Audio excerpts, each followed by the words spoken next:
এ কোরআন এমন এক সম্পদ, ইন্নাল্লাযী লাইসা ফী জাওফিহি শাইউম মিনাল কুরআনি কাল বাইতিল খরিব। নবীজি বলেন, যার অন্তরে কোরআন নেই ওটা উজাড় গৃহ। তার মানে ওটা মানুষের অন্তর বলা যায় না, শয়তানের ঘর।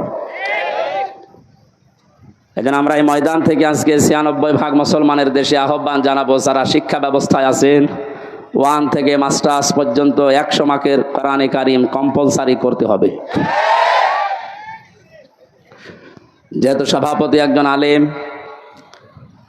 তাকে সামনে নিয়ে বলছি, বিশ্বনবীকে যেদিন আল্লাহ নবুয়ত দান করেন ৩বার জিবরাইল তাকে বুকে চেপে ধরেছিলেন, তিনি কিন্তু পড়েননি।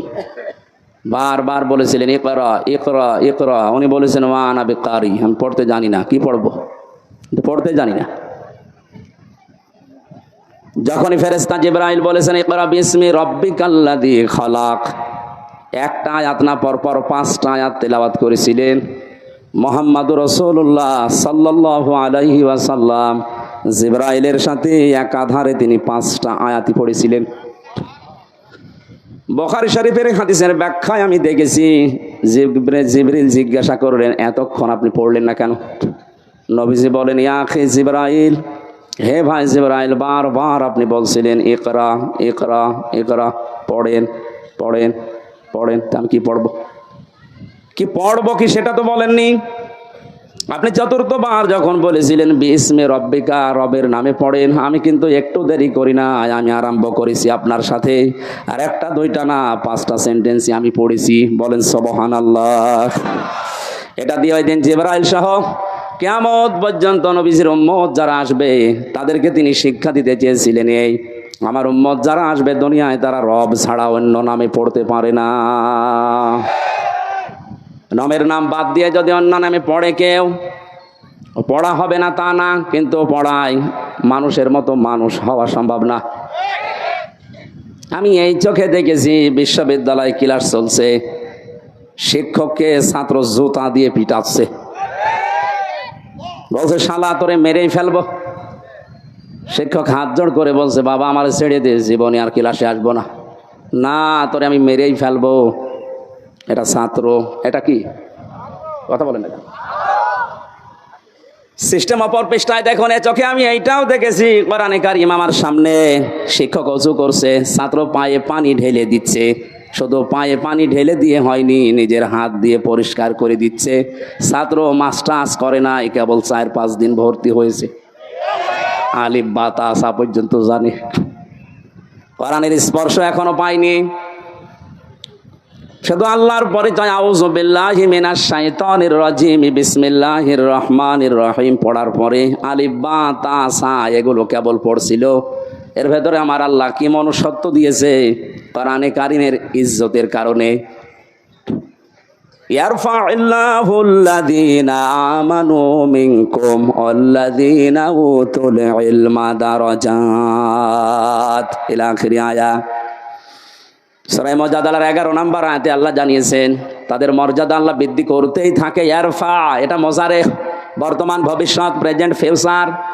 আল্লাহ পাক নিজে এখানে কাজ করছেন, নিজে ফাইল। ইয়ারফাউল্লাহুল্লাযীনা আমানু মিনকুম, তোমাদের ভেতরে যারা ঈমান আনবে, ওয়াল্লাযীনা উতুল ইলমা দারাজাত, আর যারা দুনিয়াতে ইলম অর্জন করবে তাদের মর্যাদা দিনের পর দিন আল্লাহ বাড়াতেই থাকবেন। আমার বন্ধুরা, বাস্তবতা এটা আমরা দেখেছি। পৃথিবীতে শিক্ষিত মানুষ যারা দাবি করে, এরা যত মুরব্বী হয়ে যায়, বয়স যত বেড়ে যায়, এই মানুষগুলোর মর্যাদা তাদের পরিবারস্থ লোক থেকে দুনিয়ার মানুষের কাছে তত কমতে আরম্ভ করে। এর বাস্তব প্রমাণ সাবেক অর্থমন্ত্রী মরহুম আবুল মাল আব্দুল মুহিত। শিক্ষা দীক্ষা, টাকা পয়সা, প্রভাব প্রতিপত্তি, ক্ষমতা কম ছিল আপনার চাইতে, তা না। 53 বছরের ভেতরে আপনারা এবার অর্থমন্ত্রী পেয়েছেন। আর এতদিন পর্যন্ত চট্টগ্রাম, সিলেট, ঢাকা, ওই সমস্ত অঞ্চলগুলো বাংলাদেশ নিয়ন্ত্রণ করত। এত প্রভাব থাকার পরও দিন যত গেছে, মানুষের মর্যাদা আমার আল্লাহ পৃথিবীর কাছে কমিয়ে দিয়েছে। এমন কমিয়েছে, সন্তান পর্যন্ত অনেককে বাড়িতে রাখতে চায় না। কয়েকদিন ধরে আপনারা কিছুদিন আগে দেখতেছেন ফেসবুকে একটা ভিডিও খুব ভাইরাল হয়েছিল। 4টা ছেলে 2টা মেয়ে 6 ভাই বোন মিলে পিতার সম্পদগুলো সব নিজের নামে লিখে নিয়ে বাবাকে রাস্তায় ছেড়ে দিয়েছে। সুবহানাল্লাহ বলছে না, না, শুধু নাউজুবিল্লাহ বললে হচ্ছে না, এখানে আলহামদুলিল্লাহ বলা দরকার। এ লোকটাকে 95 বছর বয়সে 6 ভাই বোন মিলে রাস্তায় এমনিতে ছেড়ে দেয়নি, কারণ বেটা সারা জীবনে এই 6টা ছেলে মেয়েকে অনার্স মাস্টার্স করিয়েছে, কিন্তু আল্লাহর পরে যে তার স্থান সেইটা জানায়নি। এটা জানানোর জন্য সে জায়গাগুলো দরকার, সেখানে সে ঘৃণা করতো, সে দিত না। এই জন্য তার কপালে কি জুটেছে দেখেন। শুধু তার কপাল না, এই ভিডিওটা দেখার পরে আমার মনে হচ্ছে বাংলাদেশে আজ অনেক মুরব্বীর কপালে এইটাই জুটবে। কারণ বৃদ্ধাশ্রমগুলো খোঁজ নিয়ে দেখেন কোন আলেমের মা বাবা আছে কিনা। কোরআন যারা জানে বসে পড়ে তাদের মা বাবা ওখানে আমি পাইনি। আমি যতগুলো বৃদ্ধাশ্রমে ঘুরে ঘুরে দেখেছি, আমার এই ছোট জীবনে প্রায় 25টার উপরে বৃদ্ধাশ্রম দেখলাম। সেই রাঙ্গামাটির লংগদ থানা থেকে শুরু করে বাংলার বিভিন্ন প্রান্তে কোনো জায়গায় কোনো আলেমের মা বাবা বৃদ্ধাশ্রমে পড়ে কাঁদতেছে আমি পাইনি। কারণ আলেমরা জানে আমার আল্লাহর পরে এই মুরব্বীর স্থান আমার কাছে। নিজে খেতে না পারলেও দরকার হয় ভিক্ষা করে এনে খাওয়াবে, অথচ ওই 6টা ছেলে মেয়ের ভেতরে আল্লাহর পরে মা বাবার স্থানে জ্ঞান কোনোদিনও মুরব্বী দেয়নি। তো জানবে কি করে? এই জন্য কায়দা কৌশল করে ফাঁকি দিয়ে মা বাবার সম্পদগুলো নিজেদের নামে 6 জন লিখে নিয়ে মুরব্বীরে ছেড়ে দিয়েছে। এবার যান, এটা ছেড়ে দেওয়ার পেছনে যে কয়টা কারণ তার অন্যতম হচ্ছে এই 6 ছেলে মেয়ের স্বামী আর তাদের বউগুলো এই মুরব্বীকে এখন তারা বোঝা মনে করে। এই কথা বলেন না কেন? যাদের সাথে বিয়ে দিয়েছিল এইগুলো এবং ওই পুত্রপদ ওই মেয়েগুলো ওই জামাইগুলো যদি সত্যিই কোরআনে কারিমের জ্ঞানী হতো, এ মুরব্বীকে রাস্তায় ছেড়ে দেওয়া না, 6 ভাই বোন মিলে আমার মনে হয় মিনি জান্নাতের ভেতরে রেখে দিত। কারণ সবগুলো হায়ার এডুকেটেড, সব অনার্স মাস্টার্স করা, তো তাদের ভেতরে এইটা নেই যে মুরব্বী নারাজ হয়ে গেলে আল্লাহর আরো নারাজ হয়ে যাবে, এটাও জানে না। এই শিক্ষা তাকে দেওয়া হয়নি। এই জন্য আহ্বান জানাচ্ছি হাদিসের আলোকে, যার ভেতরে কোরআন নেই ওটা যেহেতু উজাড় ঘর হয়ে যায়, শয়তানের ঘর। 96% মুসলমানের দেশে আমরা এরকম ঘরের অন্তর নিয়ে বাঁচতে চাই না, আমরা মানুষের অন্তর নিয়ে বাঁচতে চাই।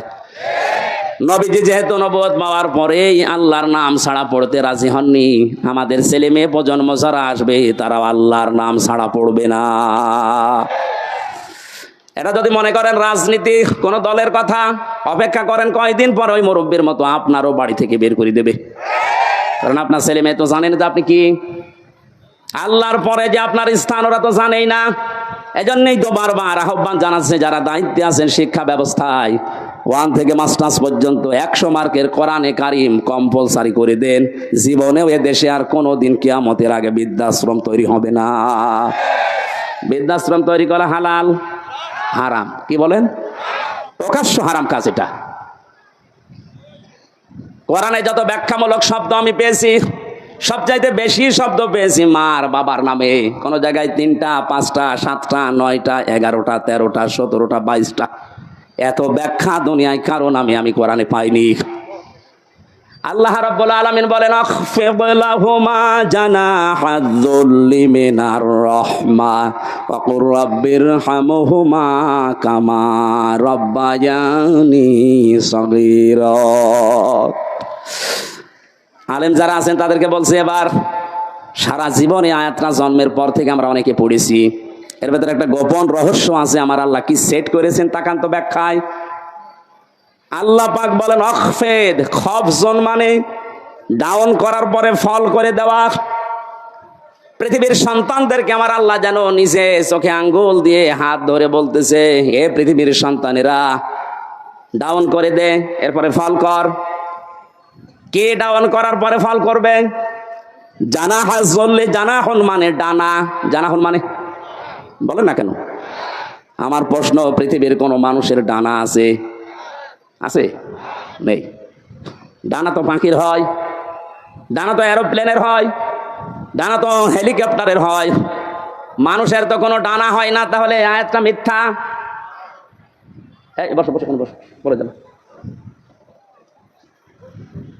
আল্লাহ এমন উদাহরণ সেট করলেন কেন যেটা বাস্তবের সাথে মিলছে না? তাহলে কোরআনে ভুল পাওয়া গেল না, মানে আপনার মিলিয়ে দেওয়া লাগবে। আসেন, আল্লাহ পাক পাখির ডানা হাওলাত করে নিয়ে এসে আমারে লাগিয়ে দিয়েছে হামসা। এই যে লাগিয়ে দিলাম, জানা হাজ্জুল্লি মিনার রহমা, তোর ডানার যত রহমতের বিষয়গুলো আছে সব মা বাবার জন্য ডাউন করবি, এরপরে ফল করে দিবি। আর এরোপ্লেন থেকে, হেলিকপ্টার থেকে ডানা নিয়ে এসে লাগালেন না কেন? পাখির ডানা দিলেন, কারণ হেলিকপ্টারের ডানা ডাউন করার পরে ফল করলে আর উড়বে না। 2 নাম্বার, এ ডানার ভেতরে এমন শক্ত কিছু ধাতু দেওয়া আছে যেটা কোমল হওয়া, নরম হওয়া, সফট হওয়া কখনো সম্ভব না। কিন্তু পাখির ডানা আল্লাহ হাওলাত করেছিলেন এই কারণে, কারণ এর ভেতরে এমন কিছু পর আছে, পালক আছে যেটা সফট, নমর, কোমল। এমন একটা অবস্থা তৈরি হয় একটার সাথে আর একটা লাগলে, সিল যদি ছৌ মারে বাচ্চাগুলো, তখন মায়ের ওই ডানার নিচে যাবার পরে একটা কিচির মিচির শব্দ করে। বাংলাতে ওই শব্দকে বলা হয় অনির্বচন সুখ। কি বললাম? একটা অনির্বচন সুখ বাচ্চারা অনুভব করেন। আল্লাহ পাক ঠিক যেন পাখির এই বাচ্চাদের মতো আপনার মার বাবা যতদিন আপনি বেঁচে আছেন, আপনাকে বোঝাতে চেয়েছে হামসা, তোর মা বাবা যতদিন দুনিয়ায় আছে তারা যেন এই পাখির বাচ্চার মতো একটা সুখ তোর আন্ডারে থেকে পায়। তারা যেন মনে করে আবার হামসা বেঁচে থাকতে অন্তত আমাদের আর কোনো ঝামেলা নেই, আর কোনো চিন্তা নেই আমাদের। দিনাজপুরবাসী মন থেকে বলেন তো, আমাদের মা বাবা যারা দুনিয়ায় আছে এরা কি এই মনে করতে পারছে? 24 ঘন্টায় অনেকের মুরব্বীরা চিন্তায় থাকে, না জানি কখন ভাত বন্ধ করে দেয়। হ্যাঁ, এইসব রংপুরের এলাকার মানুষ সহজ সরল, তো এই জন্য কিছু টের পাচ্ছেন না। এ সহজ সরল মানুষগুলো মা বাবাকে খুব ভালোভাবে আদর যত্ন করে, এই জন্য আপনারা বুঝলেন না। এটা যদি আমি কক্সবাজারে বলতাম ওরা টের পেত। এত সম্মান, এত মর্যাদা, এত কিছু আল্লাহ দুনিয়াতে দিয়েছেন এই 2 জনের ব্যাপারে। নিজের ইবাদতের পরে নবীর নাম দেননি, আল্লাহ বলেছেন মার বাবার নাম। ওয়াকাযা রাব্বুকা আল্লা তা'বুদু ইল্লা ইয়্যাহু ওয়া বিল ওয়ালিদাইনি ইহসানা। আল্লাহ পাক বলেন, আমি ফয়সালা করে দিয়েছি, সিদ্ধান্ত নিয়ে ফেলেছি, রায় দিয়েছি। আমি আল্লাহর রায়কে, আমি আল্লাহ ছাড়া কারো ইবাদত করা যাবে না। পৃথিবীতে যাদের মা বাবা আছে তারা যেন তাদের সেবা করে, তাদের পেছনে খরচ করে, তাদের প্রতি ইহসান করে, এটা আমি বানালাম। বলেন, আপনি ইহসান করবেন কি করে? তার একটা একটা করে আল্লাহ এখানে 5টা ব্যাখ্যা দিয়েছেন। আপনি কোরআন খোলেন তো পুরাটা, পৃথিবীর কোনো মানুষের ব্যাপারে এত ব্যাখ্যামূলক শব্দ আপনি পান কিনা? পাবেন না আপনি। অথচ 2 জনের নাম এত বেশি আল্লাহ ব্যাখ্যা দিয়েছেন, সেই 2 জনের পরিচয় ওই 6 ছেলে মেয়ে জানে না। এই জন্য 95 বছর বয়সেও মুরব্বীকে বাড়ি থেকে রাস্তায় বের করে দিয়েছে, যান, আপনারা দরকার নেই। ও কয়েকদিন পরেই পড়ে মরবে, ডেনে পড়ে থাকবে, কুকুরে শ্রীগালে ছিঁড়ে ছিঁড়ে খাবে। এক কথা বলেন না কেন? অথচ 6টা ছেলে মেয়ে তাকান, সব বিশ্ববিদ্যালয় থেকে মাস্টার্স করা। আমি বলছি না আপনার ছেলে মেয়েকে মাস্টার্স করাবেন না, তা না, অবশ্যই করান, কিন্তু তাকে 3টা বছর কোরআনে কারিম দিন। মাহফিলের সভাপতি যেখানে আছে, এইরকম জায়গা যেখানে পান, 3টা বছর তাকে পড়ান। আমি কোরআন গ্যারান্টি দিয়ে দিলাম, আল্লাহর কসম, জীবনেও কোনোদিন আপনার সামনে নেশা করার সাহস পাবে না। 2 নম্বরে কোনোদিন আপনার মর্যাদা হানি করতে দেবে না। রাঙ্গামাটির লংগদু থেকে আসার সময় দেখি এক মুরব্বী কাঁদতেছে, বৃদ্ধাশ্রমে মুরব্বী মানুষ, প্রায় 80 বছরের উপরে বয়স। আমারে নিয়ে গেল কমিটি, বলছে হুজুর দেখেন, যে দেখি সন্তানটা পাশে বসে আছে, উনি কলেজের অধ্যাপক, চট্টগ্রাম বিশ্ববিদ্যালয় থেকে অনার্স মাস্টার্স করে এসে কোন কলেজে যেন অধ্যাপনা করছে। আজ 1 মাসের বেশি হয়ে গেল এই মাকে রেখে গেছে বৃদ্ধাশ্রমে। 1 মাস মরে পরে যেহেতু টাকা দেওয়া লাগে, আজকে এসেছে টাকা দেওয়ার জন্যে। মা ছেলেকে ডাক দিয়ে বলছে, বাবা আমি যখন মারা যাব তখন আমার মাথার উপরে এই ফ্যানটা, এটা পাল্টিয়ে নতুন ফ্যান লাগিয়ে দিবি। ছেলে বলছে, মা তুমি তো মরেই যাবে, তখন আবার ফ্যান কি হবে? মা বলছে, লাগবে, কারণ 1টা মাস এখানে আমি আছি, ফ্যানটা ঘরে না। কর্তৃপক্ষকে বারবার আমি বলেছিলাম, কিন্তু ওরা কথা আমার শোনে না, কারণ তুই তো টাকা দিয়ে যাস নাই। 1 মাস পরে আজকে ওরা খবর দিয়ে তোকে নিয়ে এসেছে। এ বাস্তবতা আমি যেটা দেখলাম, আমার তো মনে হচ্ছে আমি মারা যাওয়ার পরে তোর যখন এই বয়স হবে, তোর ছেলে মেয়ে মিলে তোরে এখানে দিয়ে যাবে। তোর তো আবার ফ্যান ছাড়া ঘুম হয় না, ছোটবেলা থেকে তোকে বাতাস দেওয়া ছাড়া আমি ঘুম পাড়াতে পারি না, তোর কষ্ট হবে রে বাবা, তুই আগে থেকেই ব্যবস্থা করে যা, আমি মারা যাওয়ার পরেই তুই ফ্যানটা পাল্টিয়ে দিবি। দেখলাম ওর সামনে ওর হাতের ওপরে মা মারা গেল, হাও মাও করে কেঁদে বলছো, হুজুর এ দোষ শুধু আমার একা না, এ দোষ আমার বোর, আমার 2টা ছেলে মেয়ে আছে, তাদের মুখের দিকে তাকে আমি তালাকও দিতে পারি না। শেষ পর্যন্ত বউ আমারে বারবার এ তাড়না দিয়েছে, বুড়ি বাড়ি থাকলে তোমার ভাত আমি খাবো না। আমি তো সংসারটা ভাঙতে পারলাম না, মাকে এই বৃদ্ধাশ্রমে শেষ পর্যন্ত রেখে গিয়েছিলাম। বাবা আমার 10-12 বছর আগেই মারা গেছে, বহু কষ্ট স্বীকার করেছিল মা আমার জন্যে, প্রতিদান আমি দিতে পারলাম না, আজকে আমার হাতের উপরেই মারা গেল। দিনাজপুরবাসী, বান্দরবন, রাঙ্গামাটি, লংগদু শুধু ওই মুরব্বি না, আমার মনে হয় অনেক মানুষ এখন দিনাজপুরে ওই রকম অবস্থায় আছে। আমি যেটা বোঝানোর জন্য পর্যন্ত এসেছিলাম, ছেলে হোক মেয়ে হোক, আগে 3টা বছর তাকে কোরআনের সাথে পরিচয় করান। ওর অন্তরটা মানুষের অন্তর হবে, উজাড় গৃহ শয়তানের ঘর হবে না। তখন আপনি কি ও বুঝবে যে আল্লাহর পরে আপনার স্থান, তামাম দুনিয়া একদিকে চলে গেল, আপনাকেও ছাড়বে না। এই জন্য দায়িত্বে যারা আছেন আমি আবার আহ্বান জানাচ্ছি, শুধু আমরা একা মরবো না, একা ঝামেলায় পড়বো না, আপনিও ঝামেলায় পড়বেন। কোরআনে কারিমকে এখন কম্পালসারি করেন, আপনিও বাঁচবেন, আমরাও বাঁচতে পারবো। কথা বলেন ঠিক কিনা? যে কোরআন না থাকলে মানুষের হৃদয় আর হৃদয় থাকে না, শয়তানের ঘর হয়ে যায়, উজাড় গৃহ হয়ে যায়। সেখান থেকে বাঁচাতে আজকের এই যুব সমাজ কোরআন কিছু না কিছু হলেও আমাদের অন্তরে যেন প্রবেশ করে। আয়োজনে যারা আঞ্জাম দিয়েছে আমরা খুশি হয়ে ধন্যবাদ দিয়ে বলছি আলহামদুলিল্লাহ। নবীজি জানিয়েছেন, মান করা আল কোরআনা, যে ব্যক্তি কোরআন পড়ে, এদিকে তাকান, মান করা আল কোরআনা, যে ব্যক্তি কোরআন পড়ে, ফাস্তাজহারাহু, এবং একে এজহার করার চেষ্টা করে। এজহার মানে, এজহার শব্দের শাব্দিক অর্থ 99টা। এজহার মানে স্পষ্ট করা, এজহার মানে প্রকাশ করা, এজহার মানে দাঁড় করানো, এজহার মানে প্রতিষ্ঠিত করা, এজহার মানে কায়েম করা। সবগুলো অর্থ একটা একটা করে অভিধানে মিলান, আপনি পেয়ে যাবেন। সুতরাং যে ব্যক্তি কোরআন পড়বে এবং কোরআনকে কায়েম করার জন্য চেষ্টা চালাবে, কেন আল্লাহর নবী ফাস্তাজহারাহু দিলেন? নবীজি তো আমাদের মতো বাচাল ছিলেন, আন্দাজে বকতেন নাকি? ওনার প্রতিটি কথার ভেতরে কোনো না কিছু লুকিয়ে আছে। এর পরের শব্দের দিকে তাকান, ফাহাল্লা হালালাহু ওয়া হারামা হারামাহু। এই যে ফা দিয়েছেন মাঝখানে, আগের 2টা শব্দ বলার পরে ফা দিয়ে বাক্য আরম্ভ করলেন কেন? হালাল হারামের কথা এখানে বলার কথা ছিল না। কোরআনকে ইজহার করার পরেই তিনি ফাহাল্লা হালালাহু ওয়া হারামা হারামাহু দিয়েছেন এই কারণে। কারণ কোরআন যদি প্রতিষ্ঠিত না থাকে, কোরআন যদি কায়েম না থাকে ব্যক্তি, পরিবার, সমাজ, রাষ্ট্রে, তাহলে ওই দেশে বসবাস করে এমন হালাল জিনিস আছে, হালাল জানার পরও মানা যায় না। এটা তো বাংলাদেশে নেই। আমার কথা কি বুঝতেছেন? কোরআন যদি এজহার না থাকে, কায়েম না থাকে, হারামকে হারাম জানার পরও ছেড়ে দেওয়া যায় না, এমন জায়গা এদেশে আছে। এবার শব্দের দিকে খেয়াল করেন, মান করাল কোরআনা, শব্দটা করা দিয়েছেন। পড়া কোরআন শরীফ পড়ে আমি পেয়েছি, কোরআন পড়ার ব্যাপারে যত শব্দ, 3টা শব্দ সবচাইতে বেশি। করা, রাতালা, তালাওয়া, কয়টা? অবিধান দেখেন, এই 3টা শব্দের শাব্দিক অর্থের ভেতরে 4টা শর্ত আছে। যে ব্যক্তি কোরআন পড়তে চায় তাকে শুদ্ধ করে পড়া লাগবে। যে ব্যক্তি কোরআন পড়তে চায়, কোরআনকে তাকে বুঝতে হবে। আমি নাম নিলাম না, একজন মনে করেন এখানে আছে, তার বাবা মারা গেছে, সভাপতি সহ আমার মতো আরো 5 জনকে নিয়ে বলছে, হুজুর কোরআন খতম করে দিন। পড়া কোরআন খতম করে ফেললাম।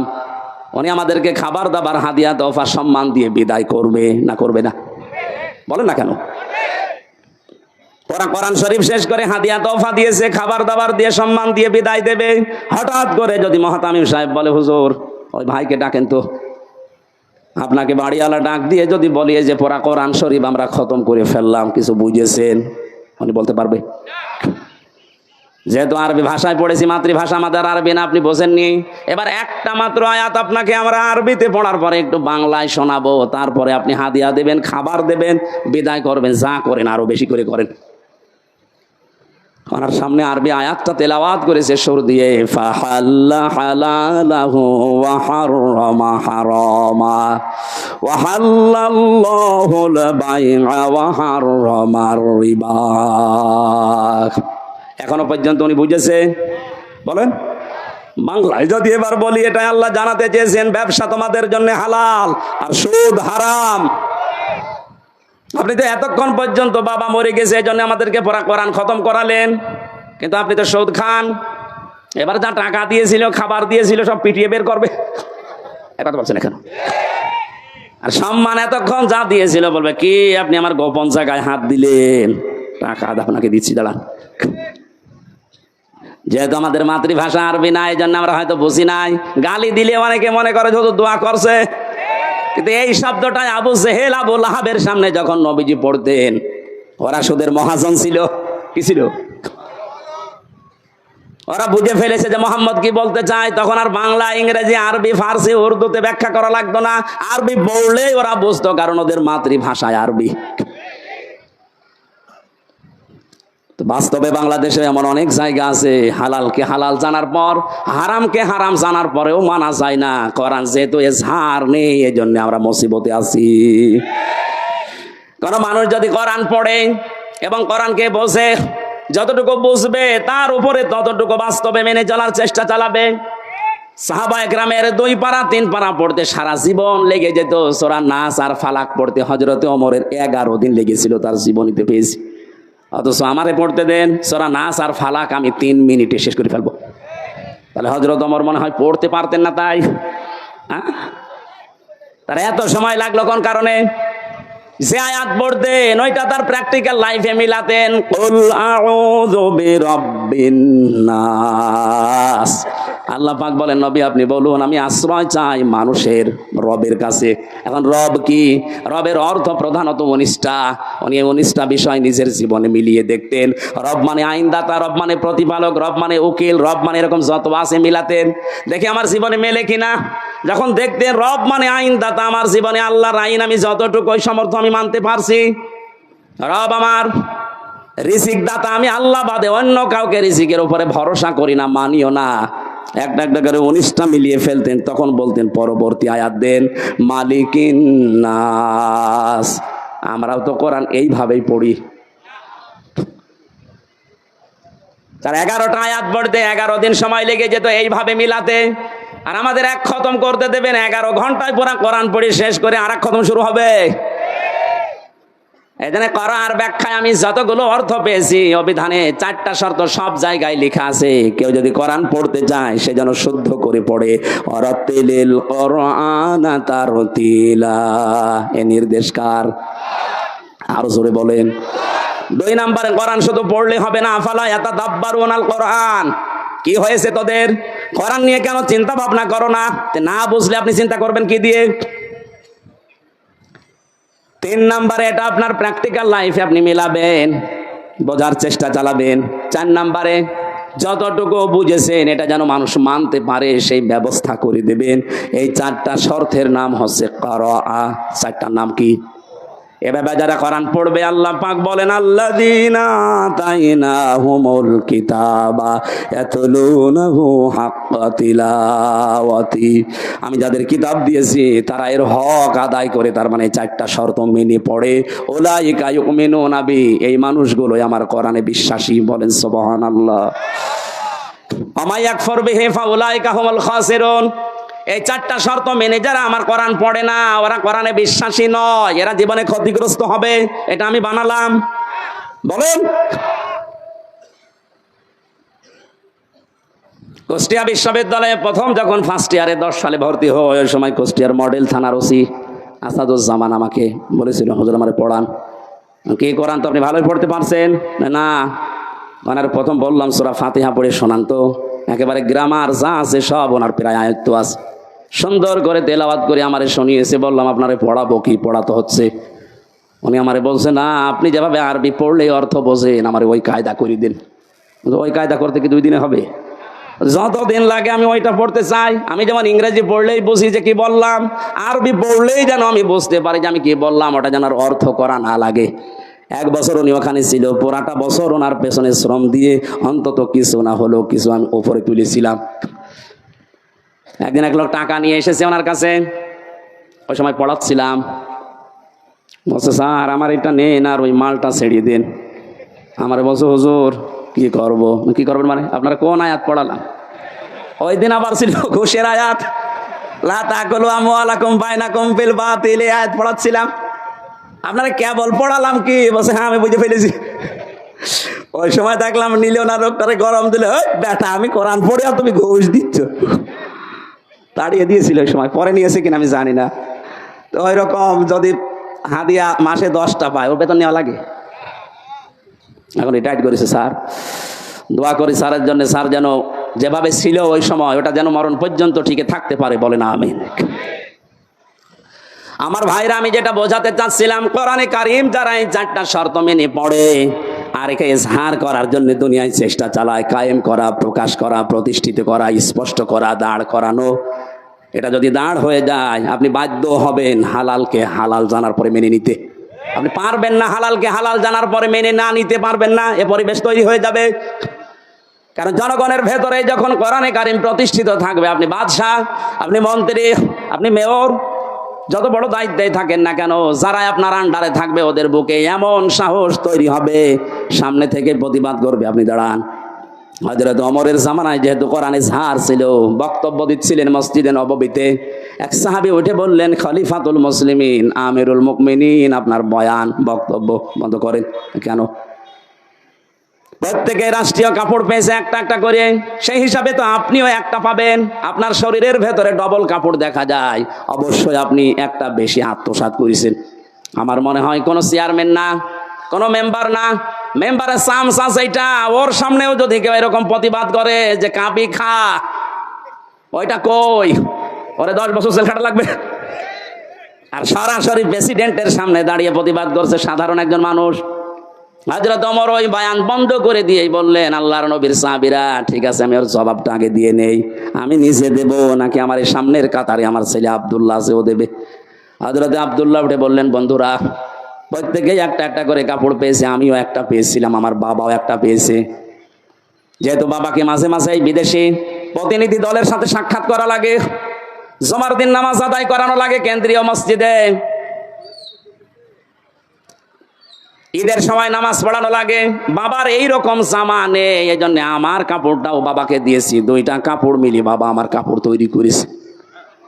কোরআন যদি ইজহার থাকে, কায়েম থাকে, ও দেশে আপনি উল্টা পাল্টা করে নিজে বাঁচতে পারবেন না, আপনাকে বাধ্য করবে কোরআন।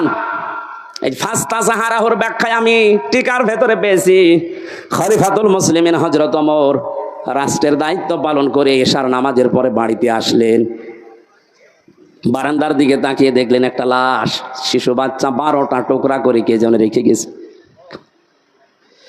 চিন্তায় পড়ে গেলেন, ডাক দিয়ে বলে, আমার দেশে কোরআনের বিচার চলছে, আর আমার ঘরের বারান্দায় একটা মাসুম বাচ্চাকে 12 টুকরা করে কে রেখেছে, এর বিচার না হওয়া পর্যন্ত আমার নিস্তার নেই। তদন্ত কমিটি গঠন করলেন, 3 দিনের ভেতরে রিপোর্ট দেবে। মানুষ পায় না, রিপোর্ট দেবে কি? হযরত ওমরের চিন্তায় খাওয়া দাওয়া বন্ধ হয়ে গেছে। কি হয়ে গেল? আমার দেশে একটা অবৈধভাবে মানুষ মারা গেল, তার একটা নিষ্পাপ মানুষ, আমি কিছুই করতে পারলাম না এতক্ষণ পর্যন্ত। পৃথিবীতে মুসলমান 57টা দেশ, এখন প্রতিটি রাষ্ট্রের যারা দায়িত্বে আছে, আমাদের দেশে যেমন 1634 জন মানুষ আছে, এদের যদি অনুভূতি, এদের যদি আকল হযরতে ওমরের মতো এভাবে কাজ করতো যে আমার দেশে আমি আছি দায়িত্বে, আর বিনা কারণে অবৈধভাবে একটা লাশ পড়ে গেল, আমি কিছুই করতে পারলাম না, কিয়ামতের আগে এই দেশে অবৈধ কোনো লাশ কোনো জায়গায় পড়ে থাকতো না। ওনার মাথা নষ্ট হয়ে গেছে। কি হয়ে গেল? কিছু পর্যন্ত এখনো আমার কাছে রিপোর্টই আসে না। হঠাৎ করে এক মুরব্বীকে সঙ্গে নিয়ে যুবতী একটা মেয়ে এসেছে, ডাক দিয়ে বলে, খলিফাতুল মুসলিমিন, যে লাশটা আপনার বারান্দায় ছিল ওটা আমার নিজের বাচ্চা, আমি ওরে টুকরা টুকরা করেছি। হযরত ওমর ডাক দিয়ে বলেন, মেয়ে কি বলো, বুঝে শুনে বলো, পরবর্তীতে কি হবে তুমি জানো? মানুষ হত্যা করার যে বিচার কোরআনে আছে সূরা বাকারায়, বলে, হ্যাঁ আমি নিজেও কোরআনের হাফেজা, আমি নিজে জানি যে এর বিচার কি হবে। আপনার যা আছে কোরআনে আপনি শুরু করেন। না, আমি এমনিতে শুরু করতে পারি না। হযরত ওমর তারপরেও তিনি সব শুনলেন গোড়া থেকে শেষ পর্যন্ত, দেখলেন মেয়েটার কোনো দোষ এখানে নেই, যেহেতু মানুষও নিজের ইচ্ছা করে হত্যা করেছে এই কারণে তার শাস্তি দেওয়া হবে। আগেরটা আমি বলছি পরে। রায় ঘোষণা হয়ে গেছে সূরা বাকারার 177-78 নম্বর আয়াত অনুযায়ী, কুতিবা আলাইকুমুল কিসাসু ফিল কাতলা, এই আয়াত অনুযায়ী তিনি রায় দিলেন। হঠাৎ করে তিনজন যুবক এসে বলে, খলিফা বিচারের রায়টা একটু থামান, ও দোষ ওই মেয়েটার না, ও দোষ আমাদের। বাবাকে নিয়ে জঙ্গলের পাশে বসবাস করতে মেয়েটা, আমরা তিনজন শিকারে গিয়ে যৌবনের তাড়নায় পড়ে মেয়েটাকে দেখে বাবাকে বেঁধে রেখে ওর সাথে আমরা অন্যায় আচরণ করি, শেষ পর্যন্ত আমাদের কারণে মেয়েটা গর্ভবতী হয়েছে। যদি বিচার করা লাগে তাহলে আমাদের করেন। হযরত ওমর 4 জনকে সামনে নিয়ে ধমক দিলেন, কি 3 দিন কোথায় ছিলে? আমার এত বড় টেনশনের ভেতরে রাখলে কারণ কি? আমি চিন্তায় আমার খাওয়া দাওয়া ঘুম বন্ধ হয়ে গেছে। 3 দিন ভেতরে আসলে না, এখন হঠাৎ করে সব একটা একটা করে বের হচ্ছে। যুবকেরা বলছে, খলিফাতুল মুসলিমিন, আমরা যে সময় অন্যায় করেছিলাম ওই সময় আসতে চেয়েছিলাম। মনে মনে ভাবছিলাম যদি এ ধরা না পড়ে তাহলে তার অসুবিধা নেই, কিন্তু কোরআনে কারীম আমাদেরকে বাঁচতে দিল না। যেখানে যায় আমাদের কোরআন শান্তিতে থাকতে দেয় না, বারবার পেছনে যেন তাড়া করে বেড়ায় আমাদের বিবেকের ওপরে। যেটা করেছো যদি এই গুনার বিচার দুনিয়ায় না হয়, কিয়ামতে আল্লাহ এই পাপের বিচার ডবল করে করবে। দিনাজপুরবাসী একটা কথা মনে রাখবেন, ইসলামের 500 শরীয়তের যে বিধান আছে, এটা যদি কারো দ্বারা লঙ্ঘন হয়ে যায়, যদি ওই বিচার দুনিয়াতে কোরআন অনুযায়ী আপনি না পান, না করতে পারেন, কিয়ামতের দিন কিন্তু ওই বিচার আল্লাহ ডবল করে করবে। কথা বুঝতেছেন? আমরা আর পারলাম না, কোরআন আমাকে তাড়া দিয়ে এই জায়গায় এনেছে, আপনি বিচার আমাদের করেন, মেয়েটাকে ছেড়ে দেন। হযরত ওমর বললেন, না, মেয়েটাকে আমি ছেড়ে দিতে পারতাম, কিন্তু যা বলেছে শেষে এসে সজ্ঞানে স্বেচ্ছায় নিজের বাচ্চাকে নিজে টুকরা টুকরা করিস, এই কারণে। মেয়েটা এবার বলে, খলিফা আপনি তো এতক্ষণ শুনেছেন আমাদের দোষ না, আমার কোনো দোষ আসলে ছিল না, আমি তো নিরীহভাবে বসবাস করছিলাম। যুবকরা যৌবনের তাড়নায় শয়তানের ধোকায় পড়ে আমার ইজ্জত সম্ভ্রম নষ্ট করেছে। গর্ভবতী হওয়ার পরে বাচ্চাটা দুনিয়ায় এসেছে, মনে করলাম মাসুম বাচ্চা, এর তো দোষ নেই, কিন্তু এর জন্ম তো ঠিক নেই। আমি কোরআনে কারিমের হাফেজা, আমার পড়া কোরআন আয়াত আছে, কোরআন আমাকে বারবার ডাক দিয়ে বলে, অতুল্লিম বাদা যালিকা জানিম। আল্লাহ পাক জানিয়েছেন এই পৃথিবীতে কোরআনের ডাইরেক্ট ইনডাইরেক্ট যারা বিরুদ্ধে আছে তাদের 9টা গুণ আয়াতের পরবর্তীতে আছে। তাদের চরিত্রের ভেতরে 9টা গুণ পাওয়া যায়। 1 নম্বরে আপনি যখন দেখবেন কোরআনের বিরুদ্ধে ডাইরেক্ট হোক ইনডাইরেক্ট হোক কেউ যদি অবস্থান নেয়, ওটা জানিম, বদমেজাজি, ওটা যার সন্তান। আমি তো দেখতে পেলাম এর বাবা ঠিক নেই, এর বাবা তো একজন না কয়জন, 3 জন বাবা মিলে ওরে জন্ম দিয়েছে, ওটা যার সন্তান। আমার পেটে এসেছে তাতে কি, জন্ম হয়েছে, বড় হওয়ার পরে আমার পেটের সন্তান কোরআনের বিরুদ্ধে অবস্থান নেবে, আমি মা হয়ে দেখবো, তখন তো আমি মুরব্বী হয়ে যাবে, ওরা কিছু বলতেও পারবো না। এই জন্য ছোটবেলায় ওরে বিদায় করে দিলাম যেন আমার পেট থেকে পড়ে কোরআনের বিরুদ্ধে না যায়। আপনি এই কারণে আমার বিচার করেন। আমি ঘটনা বলার উদ্দেশ্য না, ফাস্তা জাহারাহু পড়তে যে আমি পেয়েছিলাম, কোরআন যদি এজহার থাকে, কোরআন যদি কায়েম থাকে, আমরা গুনাহগার, গুনাহ আমরা করবই, কারণ এটা আমাদের অভ্যাস, আমাদের স্বভাব। কিন্তু কোরআন আপনাকে বেঈমান হয়ে মরতে দেবে না। গুনাহ করলেও দুনিয়া থেকে বিদায় নেওয়ার আগে এমন কায়দা, এমন কৌশলে, এমন জায়গায় ফেলবে আপনি যেন নিষ্পাপ হয়ে মারা যেতে পারেন, মরণের পরে এই পাপের শাস্তি যেন আর পাওয়া না লাগে। কোরআনে কারিম যদি আমরা ইজহার করার চেষ্টা করি, হালালকে হালাল আমরা মানতে পারবো, হারামকে হারাম জানার পরে আমরা মানতে পারবো।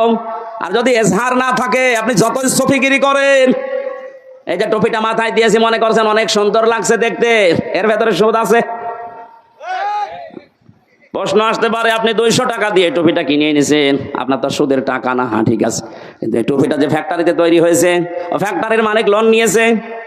এক কথা বলছেন এখন, যতদিন পর্যন্ত এদেশে যাকাত ভিত্তিক অর্থনীতি কায়েম না হবে, তার মানে কোরআন কায়েম না হবে, ততদিন আপনি ফেরেশতা জিবরাইলও যদি দিনাজপুরে বাস করে, ও ডাইরেক্ট ইনডাইরেক্ট সুদখোর।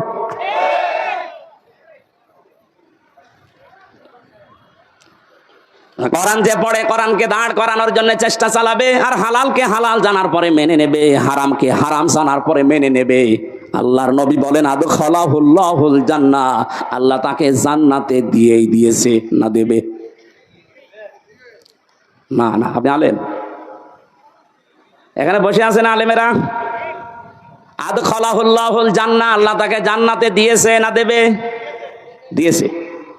আদখালা ইদখিল, এটা মাজির সিগা, অতীতের শব্দ। নবীজি কেন দিয়েছেন? তার মানে সত্যি যদি কেউ কোরআন ওই 4টা শর্ত মেনে পড়তে পারে, আর কোরআনকে ঝাড় করার জন্য, দাঁড় করানো, প্রতিষ্ঠা করার জন্য সারা জীবন চেষ্টা চালায়, হালালকে হালাল জেনে হারামকে হারাম মনে করে যদি ছেড়ে দিতে পারে, ও যেন বিশ্বাস করে নেয় আল্লাহ তাকে জান্নাতে দিয়ে দিয়েছে। বাড়ি যাওয়ার পরে খেয়ে দিয়ে সুবহানাল্লাহ বলবেন। কি বললাম আপনি টের পাচ্ছেন? শুধু এতটুকু নবীজি শেষ করেননি,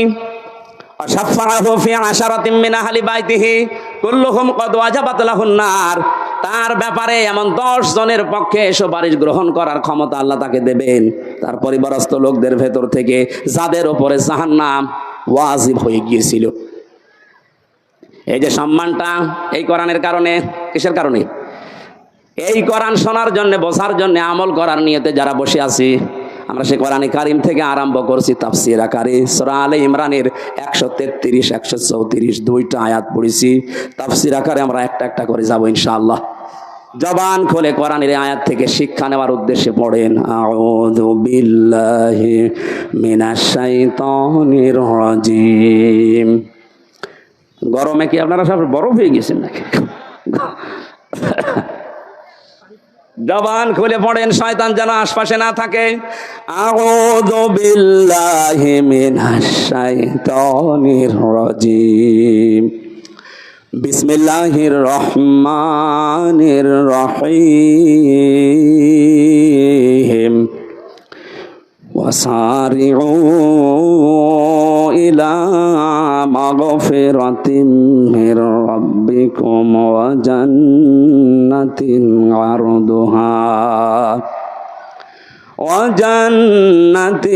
আরদুহাস সামাওয়াতু ওয়াল আরদু উইদ্দাত লিল মুত্তাকিন।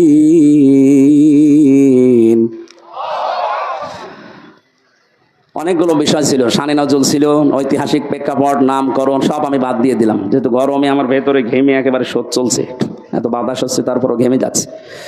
খুব তাড়াতাড়ি শেষ করবো বলে আমি আয়াতের দিকে এগিয়ে যাচ্ছি সরাসরি তাফসিরে। আল্লাহ পাক বলে না, সারিউ, তোমরা দৌড়াও। একা একা দৌড়াও না, সবাই।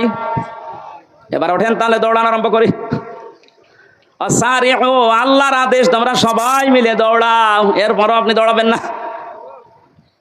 কোথায় দৌড়িয়ে যাবেন? ইলা মাগফিরাতিম মির রাব্বিকুম, তোমাদের রবের ক্ষমার দিকে দৌড়াও। পৃথিবীতে সবচাইতে বড় সম্পদ মুমিনের জন্য আল্লাহর ক্ষমা। আমি নিজে সহ যারা আলেমরা বসে আছি তাদেরকে বলছি, কিয়ামতের ময়দানে আল্লাহ যে বিচার ব্যবস্থা তৈরি করবে, আল্লাহর বিচারের সিস্টেম হবে 3টা। কয়টা? বলেন বলেন। 1 নম্বরে, আমার আল্লাহ যদি ন্যায় বিচার করে, কেউ বাঁচতে পারবে না। কথা বলি না কেন? আল্লাহ রাব্বুল আলামিনের বিচারে কোনো অবিচার বলতে কিছু নেই। রাখো, দরকার নেই। আল্লাহর বিচারে কোনো অবিচার, আর জবাব দেন না কেন? আল্লাহর বিচারে অবিচার আছে? ন্যায় বিচার করলে কেউ বাঁচবে না। অবিচারও নেই, ন্যায় বিচার করলেও বাঁচবেন না। তো করবে কি? আল্লাহ পাক যদি ক্ষমা করে দেয় দয়া করে কাউকে, তার গফফার নামের খাতিরে, এই লোকটাই শুধু জান্নাত পাবে।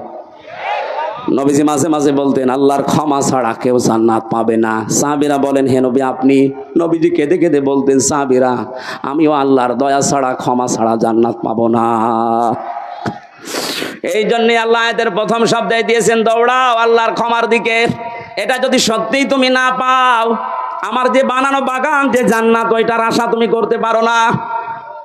কাবা শরীফ যারা তাওয়াফ করে, সভাপতি যেহেতু হাজী সাহেব, 6ষ্ঠ চক্করে আমরা সবাই মিলে একটা দোয়া পড়ি আল্লাহর কাছে, আল্লাহুম্মা ইন্না আলাইয়া হুকুকান ফিমা বাইনি ওয়া বাইনিকা। আর অনেকগুলো কথা আছে। আল্লাহকে কাবার সামনে নিয়ে বলা হয়, রব্বুল আলামিন, তুমি আমার মালিক, আমি তোমার গোলাম। মালিক আর গোলামের ভেতরে অনেক দেনা পাওনা আছে।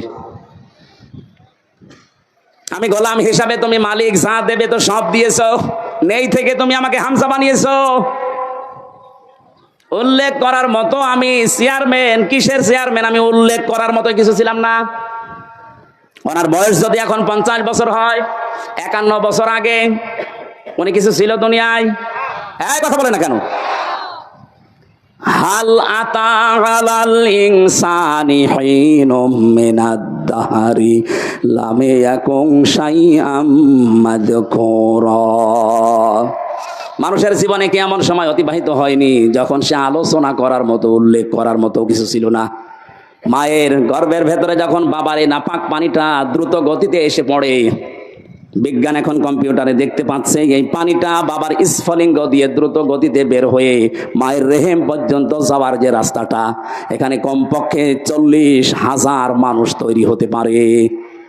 মায়ের জরায়ুর দেওয়ালের সাথে কেউ ধাক্কা লেগে বিভিন্ন কায়দায় পড়ে মরে যায়, ওখানে যে পৌঁছায় শুধু হামজা একা। আমি পৌঁছানোর পরে 40 দিন এভাবে করে বিভিন্ন রূপ আমাকে আল্লাহ নিজে দান করেন। ওয়াজআলা লাকুমুস সামআ ওয়াল আবসারা ওয়াল আফইদা। সূরা নাহাল 14 নম্বর পারা, 14 নম্বর পৃষ্ঠার 14 নম্বর লাইনের 78 নম্বর আয়াতের মাঝের অংশে আছে আল্লাহ বলেন শ্রবণ শক্তি, দর্শন শক্তি, বাক শক্তি, আকেল শক্তি আর ঘ্রাণ শক্তি, এই 5টা আমি আল্লাহ আমার রব নামের কারণে হামজাকে দিয়েছি।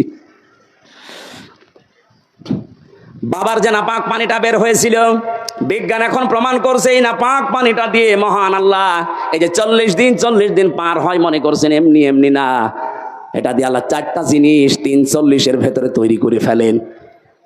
চুল, রক্ত, হাড় আর পর্দা, রক্ত, গোশত, চর্বি আর চামড়া। মায়ের রেহেমে যে নাপাক পানিটা ছিল ওইটা দিয়ে 4টা, বাবারে নাপাক পানি দিয়ে 4টা, 8টা জিনিস এক হয়। আপনি 8 জিনিস দিয়ে জীবন মানুষ বানাতে পারবেন না, কমপক্ষে মানুষ বানাতে হলে 13টা জিনিস লাগবে। কয়টা বলেন?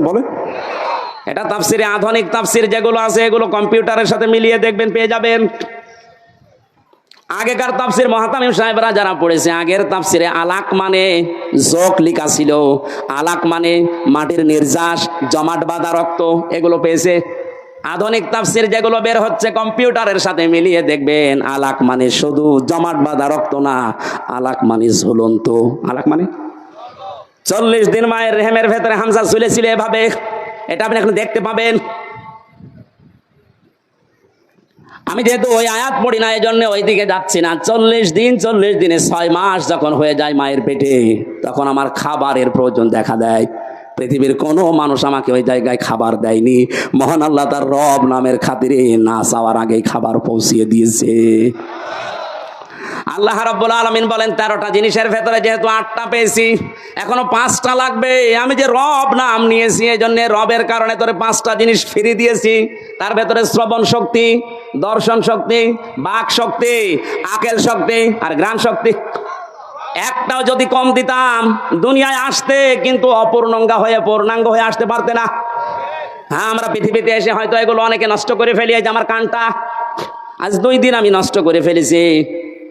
এই ভক্তবিন্দু যারা আছে এরা আদর করে আমার আইসক্রিম খাওয়িয়েছে, এই 2 দিনে এই সমস্ত দই খাওয়িয়েছে ফ্রিজের। আমি খেতে চাই না, মানে না হুজুর খান, অসুবিধা নেই। খেয়ে এখন দেখছি কানে আর কিছু শুনছি না। এই যে দুনিয়ায় এসে আমি নষ্ট করেছি, এগুলো বিভিন্ন পরিবেশের কারণে না আল্লাহ নষ্ট করে দিয়েছে? বলেন, এই যে তীব্র গরম চলছে এটা আল্লাহর দোষ। যাহারাল ফাসাদু ফিল বাররি ওয়াল বাহরি বিমা কাসাবাত আইদিন নাস লিইউযিকাহুম বা'দাল্লাযী আমিলু লাআল্লাহুম ইয়ারজিউন। সূরা রুমের 41 নম্বর আয়াতে আল্লাহ জানিয়েছেন, জলে স্থলে যে বিপর্যয়গুলো দেখতে পাচ্ছ একটাও আমি আল্লাহ পাঠাই না, সব তোমাদের হাতের কামাই করা। বিজ্ঞান এই বাংলাদেশ নিয়ে কয়েকদিন আগে 3 দিনের একটা গবেষণা আজকে দেখলাম। মনে করেন এই 10 কেজি পানি উপরে ওঠার কথা ছিল, এই 6 মাস তো গরম থাকে, 6 মাসে 10 কেজি মনে করেন পানি জলীয় ভাবে উঠবে উপরে, আর 10 কেজি আবার নামবে বৃষ্টির মাধ্যমে। এই গাছ উজাড় করার কারণে, পাথর পাহাড় কেটে ফেলার কারণে নদী বন 1100-র উপরে নদী এই দেশে আছে, সবগুলো প্রায় শুকিয়ে যাচ্ছে। এ কারণে পানিগুলো আর উঠতে পারে না আকাশে, ওখান থেকে আর নেমে যে ঠান্ডা হবে সে পরিবেশ হয় না। এই দোষ তো আল্লাহর। এমন উত্তম প্রতিবেশী আমরা পেয়েছি, পানি দেওয়ার সময় পানি দিতে চাই না, আর যখন লাগবে না এমন দেওয়া দেয় আমরা ভেসে যাই। প্রতিবেশীর কাজ হলো এটা। অথচ প্রতিবেশীর যত হক, আমি আরো নিচে নামতে পারলাম না। হ্যাঁ নামি আবার 3 বছর থাকি, খুব আরামে আছো।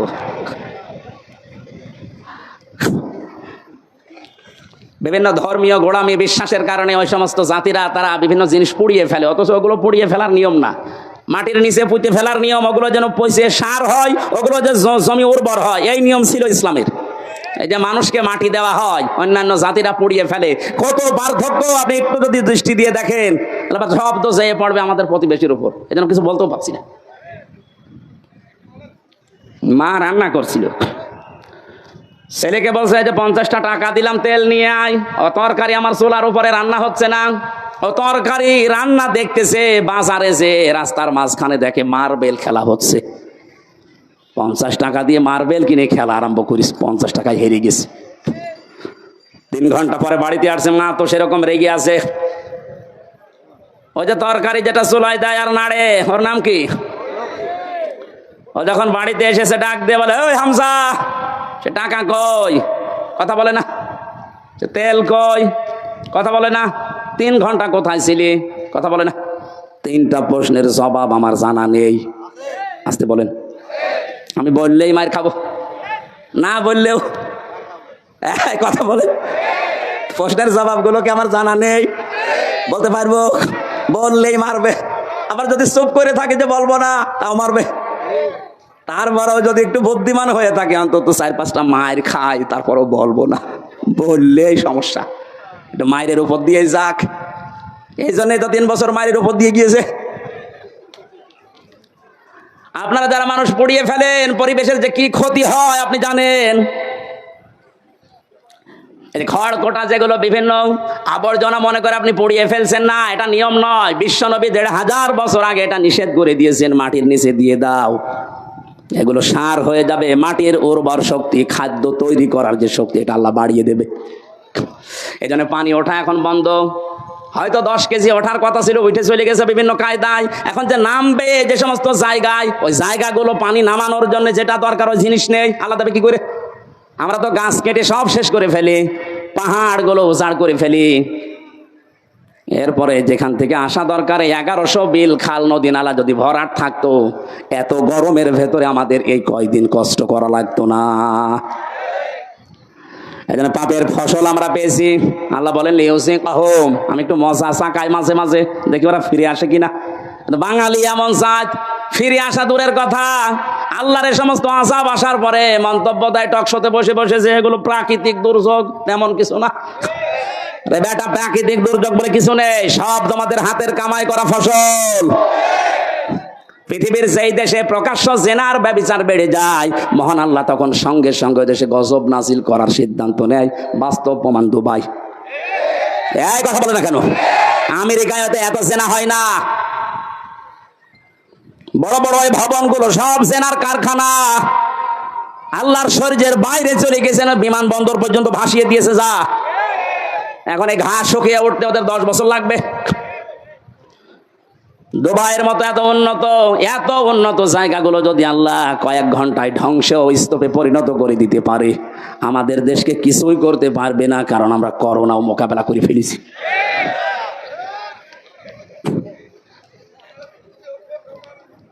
না ভাই, হচ্ছে না। আমরা যেন ফিরে আসি, আল্লাহ আযাব গজবগুলো মাঝে মাঝে পাঠায়, লিউযিকাহুম বা'দাল্লাযী আমিলু লাআল্লাহুম ইয়ারজিউন। আমরা তো ফিরে আসি না, আমাদের বৃদ্ধি আরো বাড়ে। জোরে বলেন নাউযুবিল্লাহ। আজ আমাদের এই পাপের ফসলের কারণে হাজারো সৃষ্টি কষ্ট পাচ্ছে। বলে একটু ভেবেছেন, এই 5টা জিনিস আল্লাহ যেটা দান করেন নিজের পক্ষ থেকে, যদি একটাও কম দিত, আপনি মনে করেন শ্রবণ শক্তি পাননি, কালা হয়ে দুনিয়ায় আসতেন, কত রকমের সমস্যা হতো আপনি টের পাচ্ছেন না। যদি দর্শন শক্তি আল্লাহ না দিত, আমি নিজে বাস্তবে দেখেছি, কুমিল্লায় এক মাহফিলে খাবার খাচ্ছিলাম, হঠাৎ বিদ্যুৎ চলে গেল। পাশে এক অন্ধ বসে খাবার খাচ্ছিল, আমরা চিল্লা পাল্লা করছি, তাড়াতাড়ি কারেন্টের ব্যবস্থা করেন, আলো কই। হঠাৎ অন্ধ আমার হাত চেপে ধরে বলছে, হুজুর মাত্র 2 মিনিট কারেন্ট চলে গেছে, আপনি চিল্লাচ্ছেন। অথচ আজ 11 বছর কি 40 বছর হয়ে গেল আমার জীবনে কোনো কারেন্ট নেই। 40টা বছর আমি চোখে দেখি না, আমি তো চিল্লালাম না।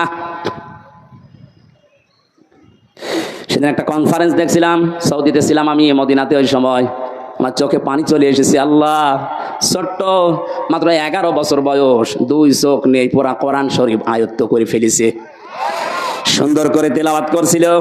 হঠাৎ বিচারক ডাক দিয়ে বলছে, বাবা তোমার যে চোখ নেই, তোমার কি আল্লাহর প্রতি কোনো অভিযোগ আছে? ছেলেটা অতটুকু বয়সে আমি তো মনে মনে করছিলাম না জান কি বলে ফেলে আল্লাহর বিরুদ্ধে। বলছে চোখ তো নেই, অভিযোগ তো নেই, আরো আমি খুশি আছি। বিচারক বলছে, কিসের খুশি তুমি? ছোট মানুষ, অতটুকু বয়স, 11 বছর বয়স, কোরআনের হাফেজ, অন্ধ। ডাক দিয়ে বলে, বিচারপতি আপনি আমাকে যে প্রশ্ন করলেন আমার আল্লাহর প্রতি কোনো অভিযোগ আছে কিনা, আমি অন্ধ এই জন্যে আমি বললাম নেই। কেন নেই জানেন?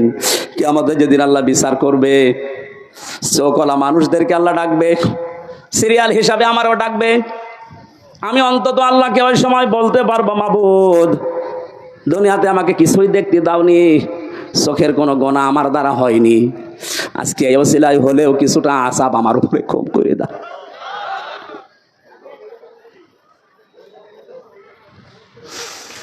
কাবা সামনে নিয়ে মানুষ এই কথাগুলো আল্লাহকে শোনাচ্ছে, আল্লাহুম্মা ইন্না আলাইয়া হুকুকান ফিমা বাইনি ওয়া বাইনিকা। হে মাবুদ, তুমি তো আমার মালিক, আমি তোমার চাকর, গোলাম, সার্ভেন্ট, বান্দা, ভিত্ত যাই বলেন। আমি তো নেই থেকে হামজা হয়েছি। 13টা জিনিস তুমি দয়া করে আমাকে দিয়েছো, যা দেওয়ার দরকার সব আমারে দিয়েছো, একটাও বাকি নেই তোমার দিতে। কিন্তু তুমি মালিক হিসাবে তো আমার কাছে কিছু পাবে, আমি তো তোমাকে কিছুই দিতে পারলাম না। আজকে কাবা এসেছি সেই বাংলাদেশ থেকে, একটা পুঁজি আমার আছে, আল্লাহ তুমি আমার মাফ করে দাও। আল্লাহ বলেন, এই ক্ষমার দিকে দৌড়া।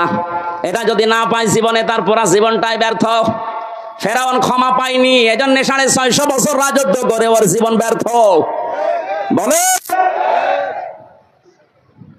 আজ যারা 41 সাল 71 সাল টার্গেট দেন, 71 না, কিয়ামত পর্যন্ত যদি আপনি হায়াত পান আর ক্ষমতায় থাকেন, আল্লাহ পাক যদি আপনাকে মাফ না করে, আপনার পুরাটা জীবন ব্যর্থ। কি করবেন আপনি জীবনে? নাই সন্তানাদি বেশি জন্ম দিলেন, বেশি খাবার খেলেন, বেশি দিন বেঁচে থাকলেন, এই শেষ। আপনি একদিন না একদিন তো মরবেন, মাস্ট বি মরবেনই। কারণ আপনার চাইতে বড় লোক যিনি, মুহাম্মদুর রাসূলুল্লাহ, এত বড় দামি মানুষ মারা গেছে। জীবন এটাই। এই ধোকাটা আমরা আসলে এখনো পর্যন্ত অনেকে বুঝার পরও না বোঝার ভান করে থাকি। কোরআন আমি হাতে নিয়ে বলছি, পৃথিবীতে স্ত্রী ধোকা, সন্তান আদি ধোকা, মা বাবাও ধোকা, পুরা দুনিয়াটাই ধোকা। আমাল হায়াতুদ দুনিয়া ইল্লা মাতাউল গুরুর। আল্লাহর কথা 100 ভাগ সত্য। আল্লাহ বলেন পুরা দুনিয়ার জীবনটাই ধোকা, এর ভেতরে পড়ে থেকে আসল জীবনটা নষ্ট করো না। দৌড়াও, আমি আল্লাহর ক্ষমা পাও কিনা এইটার দিকে দৌড়াও। জান্নাতিন আরদুহা, ওই জান্নাতের দিকে দৌড়াও যে জান্নাতের প্রশস্ততা আকাশ আর জমিনের চাইতেও বিস্তৃত। উইদ্দাত লিল মুত্তাকিন, যেটা আমার পরহেজগার, যেটা আমি আল্লাহ আমার আধুনিক বান্দাদের জন্য পরহেজগার, আল্লাহওয়ালা, তাকওয়াবান, ভদ্রলোক শব্দটাও আছে তাফসিরে। যারা ভদ্রলোক, তাকওয়াবান, আমি আল্লাহ তাদের জন্য আমার বিশাল বাগানটা তৈরি করে প্রস্তুত করে রেখে দিয়েছি। এবার আসেন তো আমার আসল আলোচনার বিষয়ে শুরু করছি। আল্লাহ যে বলেন উইদ্দাত লিল মুত্তাকিন, আমার মুত্তাকি বান্দাদের জন্য এই বাগান আমি রাখলাম। হাদিসে কুদসির ভেতরে পড়েছি, আল্লাহ রাব্বুল আলামিন হাদিসে কুদসি এটা, আ'দাতু লিইবাদিহিস সালিহিন মা লা আইনুন রাআত ওয়ালা উযুনুন সামিআত ওয়ালা খাতারা আলা কলবি বাশার। নবীজিকে দিয়ে আল্লাহ বলাচ্ছেন, নবী আপনি বলেন আমার বান্দার জন্য এমন বাগান, এমন জান্নাত আমি তৈরি করে রেখেছি, কোনোদিন কোনো মানুষের চোখ দেখে নাই, কোনোদিন কোনো কান শোনে না এর বর্ণনা। আমি আর কতটুকু বর্ণনা দিতে পারবো তাফসির দিয়ে। আল্লাহ পাক নবীকে দিয়ে বলাচ্ছেন যে এমন বাগান আমি বানালাম, আমার কোনো বান্দার চোখ তো দেখে নাই, কানও শোনে নাই, কোনোদিন কারো কল্পনার জগতেও আসে নাই। মানুষের কল্পনার জগৎ ছোট না বড়? বলেন বলেন, কেমন বড় বলেন তো? আমি কল্পনা করলাম এখানে 10 তলা বিল্ডিং হবে, কয় মিনিট লেগেছিল? 2-3 সেকেন্ডের ভেতরে আমার কল্পনা শেষ যে 10 তলা বিল্ডিং হবে এখানে। অথচ এটা বানানে 2-3 মিনিট সময় লাগবে, 2-3 বছর লাগবে। এরপরেও কত মাল মশলা লাগবে আপনি হিসাব করেন।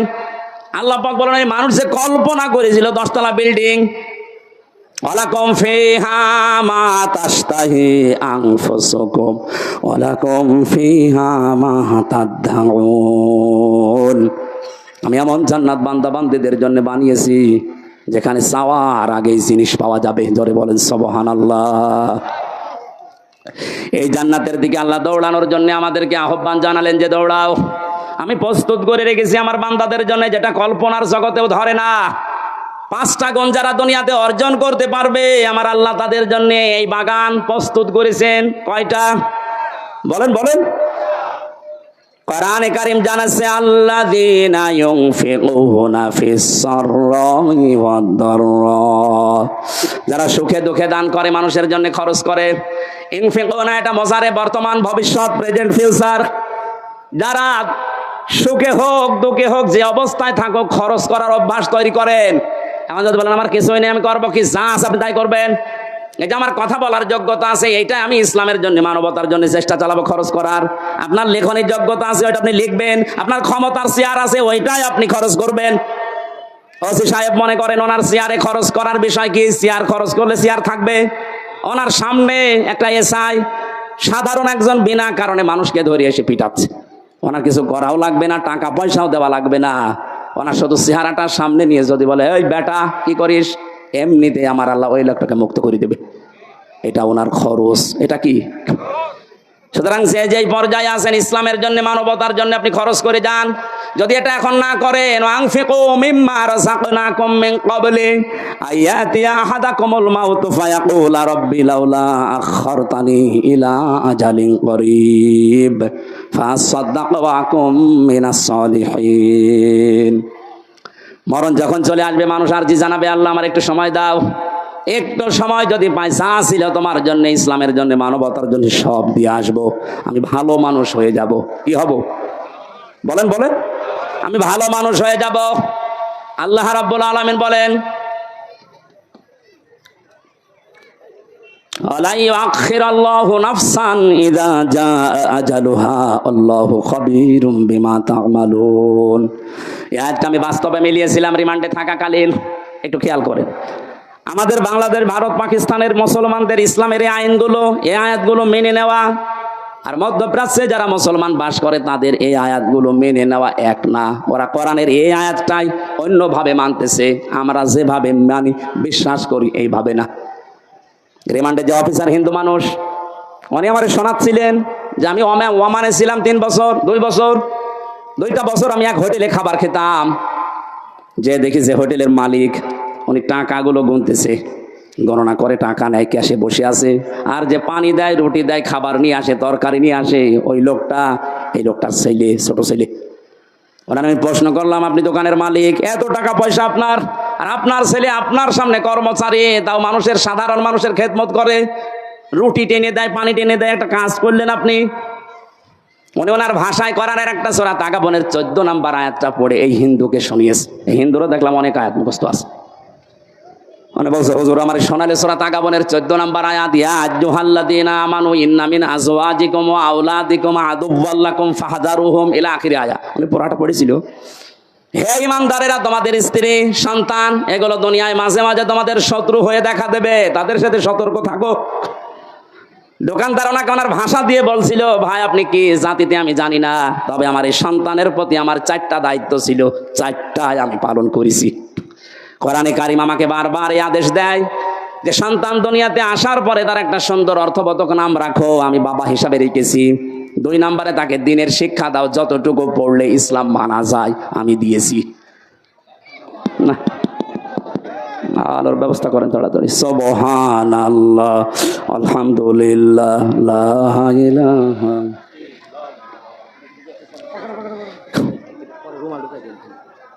আবার করবো,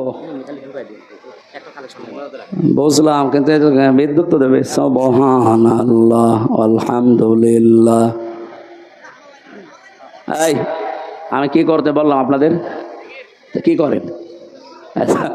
আওয়াজ তো একটু দিয়ে জিকির করেন, নাকি গান বলবেন?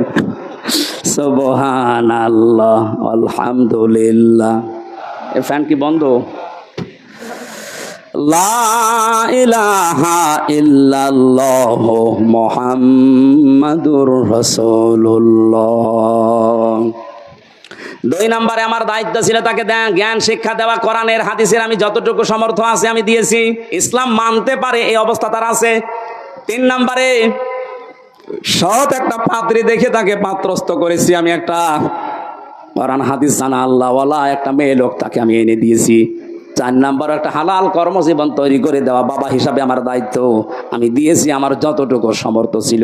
ওরে তো ঘুষ দিয়ে আমি কোনো চেয়ারে বসিয়ে দিতে পারি না। ওর যে যোগ্যতা ছিল ওই অনুযায়ী ওকে 20-22 হাজার টাকা মনে করেন কামাই করার মতো একটা তৈরি করে দিয়েছি আমি। আমার দায়িত্ব শেষ।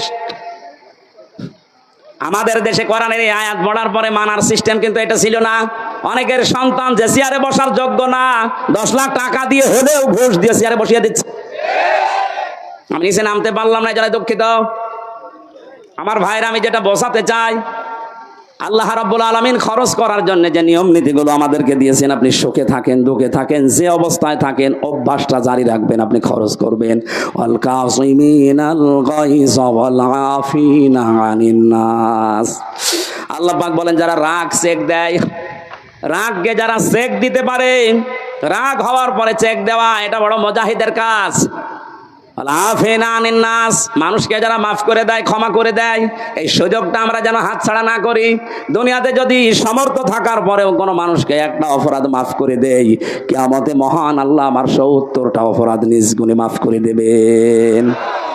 এই মানুষগুলোকে আল্লাহ সব চাইতে বেশি ভালোবাসেন বলে ঘোষণা দিয়েছেন। এরপর বাকি যে কয়টা আছে আমরা তাফসীর আকারে বলবো।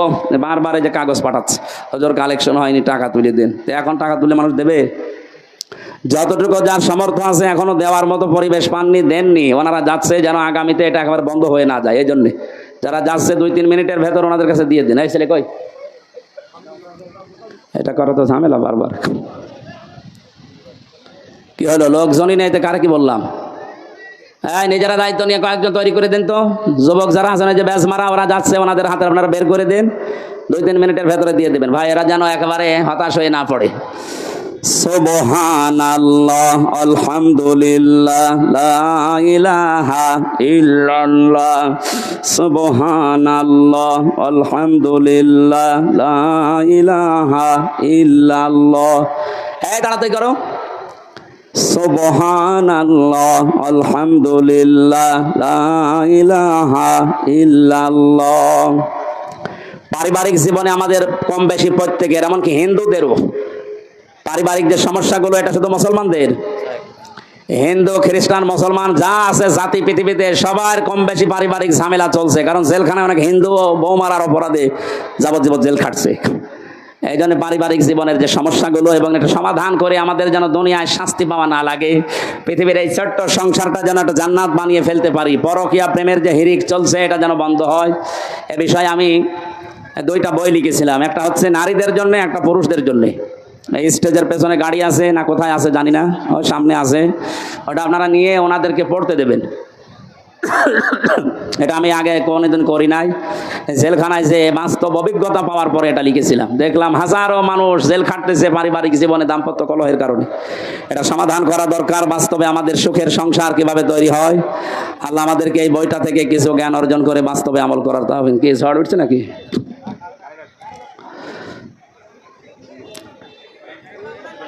একটু তাড়াতাড়ি করুন ভাই, যতটুকু সামর্থ্য আছে আপনি 1 টাকা হলেও দিয়ে যাবেন। আল্লাহ যাদেরকে ভালোবাসেন বলে ঘোষণা দিলেন আল্লাহু ইউহিব্বুল মুহসিনিন, এই দলে অন্তর্ভুক্ত হওয়ার তৌফিক দিন। যে জান্নাত, যে বাগান আল্লাহ আমাদের জন্য বানিয়েছেন, এই জান্নাতের স্তর হচ্ছে 100টা। কয়টা? আমরা অনেকে জানি জান্নাত একটা, জাহান্নাম একটা। এর স্তর 7টা বা 8টা না। জান্নাতের স্তর 7টা না। কোরআনে আমি 100টার উপরে পেয়েছি। এই বইয়ের ভেতরে কোরআনের আয়াত দিয়ে আর হাদিস দিয়ে দিয়েছি 100টার উপরে জান্নাতের স্তর আছে, দরজা আছে। দুনিয়াতে যে যে ধরনের ভালো কাজ করবে আল্লাহ তাকে ওই দরজা দিয়ে প্রবেশ করাবে। বেশি প্রচলিত যেগুলো আছে জান্নাতুল ফেরদাউস, জান্নাতুল মাওয়া, দারুস সালাম, জান্নাতুল নাইম, জান্নাতুল আদন, জান্নাতুল খুলদ, জান্নাতুল আলিয়া, দারুল করার। এই 8টার পরিচয় আমরা বেশি জানি বা মুখে মুখে চলে। মাকাআদি সিদকিন আমিন, এই সমস্ত জান্নাতের যে দরজা আছে, স্তর আছে, অনেকে জানি না। এর ভেতরে 100টার উপর স্তর দেওয়া আছে। আমরা জান্নাতের 100টা স্তর, যে আমল করলে যে স্তর দিয়ে, যে দরজা দিয়ে আল্লাহ প্রবেশ করাবে, জান্নাতের এই দরজাগুলোর পরিচয় কালকে আমার মাহফিল আছে দিনাজপুরে। কোনে যেন কাহারোলে আছে দিনের বেলা, ওই জায়গায় অন্তত 8টার পরিচয়, কোন কাজ করলে কোন জান্নাতে আপনি যেতে পারবেন দরজা দিয়ে, ওখানে শোনাবো ইনশাল্লাহ। আর রাতের বেলা আছে রানী শঙ্কলে, ওখানে বাকি যেই কয়টা আছে দেখি বলতে পারি কিনা। খুব কষ্ট হচ্ছে গরমে, আর বলছি না। যারা যা দিয়েছেন আল্লাহ যেন কবুল করেন, আল্লাহুম্মা আমিন। লা ইলাহা ইল্লা আনতা সুবহানাক ইন্নী কুনতু মিনাজ জালিমিন। লা ইলাহা ইল্লা আনতা সুবহানাকা ইন্নী কুনতু মিনাজ জালিমিন। ফাস্তাজাবনা লাহু ওয়া নাজাইনাহু মিনাল গাম্মি ওয়া কাযালিকা নুনজিল মুমিনিন। মাথা নিচু করেন, মাথা নিচু করেন, চক্ষু বন্ধ করেন। জীবনের অপরাধগুলো হযরত আদম আলাইহিস সালামের মতো আমরা স্মরণ করছি। রব্বানা যালামনা আনফুসানা ওয়া ইল্লাম তাগফির লানা ওয়া তারহামনা লানাকুনান্না মিনাল খাসিরিন। রব্বুল আলামিন বাংলাদেশের দিনাজপুর জেলার সদর থানার এই গাবুড়া এলাকার দিকে তোমার দৃষ্টি নিক্ষেপ করে দেখো। হাজার হাজার বান্দা বান্দি, রাত 12টা বেজে যাচ্ছে, তাহাজ্জুদের এই সময় পর্যন্ত এরা চাতক পাখির মতো বসে আছে। কোরআনে কারীম জানিয়েছে জান্নাতের দিকে দৌড়াতে, তোমার ক্ষমার দিকে দৌড়াতে। বাকি জীবনে যেন এই আয়াতটা আমরা মেনে চলতে পারি, সেই তৌফিক আমাদের ভিক্ষা দাও। এ বিশাল আয়োজনে যদি সওয়াব তুমি দিয়েই থাকো, কোটি কোটি গুণে বাড়িয়ে দাও। কিয়ামতে যিনি সুপারিশ করে জান্নাতে নিয়ে যাবে, ওই নবীর রওজায় পৌঁছাও। হযরত আদম থেকে যত মানুষ কবরে আছে এদেরকে তুমি মাফ করে দাও। বিশেষ করে আমাদের মা নেই, যাদের বাবা নেই, মা আর বাবাকে তুমি এই মুহূর্তে কবরে জান্নাত দিয়ে দাও।